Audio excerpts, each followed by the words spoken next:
Hey everyone, Dr. Michael Corsillas here today. I want to talk to you about type 2 diabetes and even pre-diabetes. What is diabetes? And should you be concerned? Well, first off, yes, you should be concerned. There's a growing rate of pre-diabetes, which is the precursor to type 2 diabetes, which used to be known as adult onset diabetes. But now kids are having this type 2 diabetes. It's basically you have an insulin intolerance, or insulin resistance, and a carb intolerance. You don't do good with carbs. Now, you should be concerned because now one in four Americans, almost 1 in 4 Americans have type 2 diabetes. 1 in 3 have pre-diabetes. They think that the CDC was saying that they think that 9 out of 10 people don't even realize they have pre-diabetes. So for sure, you got to go get your annual physical and get your numbers checked. So the thing with type 2 diabetes and why you should be concerned is because if you do have diabetes, there's complications down the road. It can shorten your lifespan. It can affect your heart, put you at risk for stroke, heart attack, affect your nerves, your kidneys, your vision, and that's what that high blood sugar does. So in diabetes, when you have a lot of blood sugar coming in, if you have a meal, for example, you eat a meal, sugar goes up into your blood. Your body needs that sugar for energy, right? So it pumps out all this insulin. Insulin is made by the pancreas, and the pancreas pumps out a ton of insulin to grab that blood, the blood's glucose of that meal you just ate, to get it into the cells, to give it to the brain, to give it to all the cells in the body for energy, right? We need that. But those folks with type 2 diabetes, or even pre-diabetes, they're having problems grabbing onto that glucose out of the bloodstream.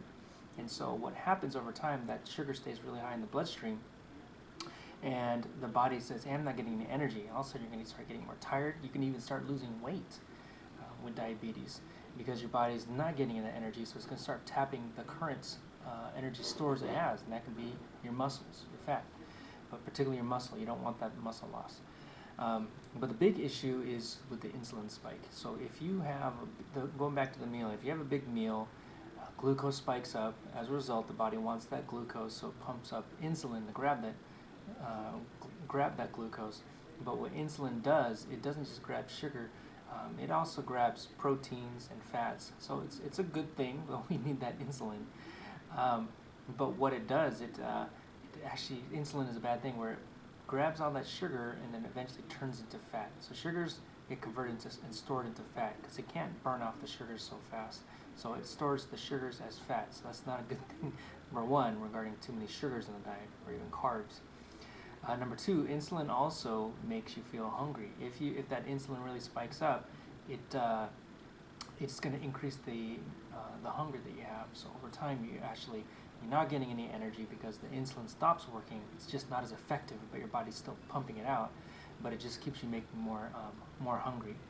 So it's kind of a bad setup. So if you overeat, if you overeat, our stop signal doesn't turn on. You don't feel full, and you keep eating, and insulin keeps going up and up and up, and then you're hungry again in an hour because you didn't get any energy because of that insulin resistance. So what you got to do is you got to really limit those carbs. There's so many diets out there, carb-free, low carb. It's a good thing, and you got to focus on cutting out the refined carbs and sugars for sure. You can minimize the complex carbs too, and I'm talking about the whole grains. Fruits and vegetables are still carbs, but a lot of people are deficient in protein and even fats. Fats are not the enemy; it's the carbs. Okay, we keep doing carbs, and that's why we have this epidemic of type 2 diabetes and then pre-diabetes as well. So how do you eat? You avoid those carbs, minimize the carbs. You gotta eat protein with every meal, or fat with every meal. Healthy protein, healthy fats, of course. But what it does is, if you have straight up sugars, your blood sugar spikes. Again, insulin spikes too.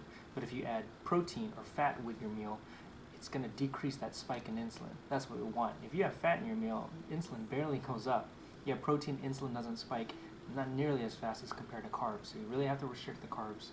And of course, focus on losing weight, and I can't forget about that exercise. So this is just a quick, dirty explanation, type 2 diabetes, and what you can do to treat it: weight loss, avoiding carbs, exercise, But of course, you got to get your numbers checked. So hope this helps, and I'll talk to you guys later.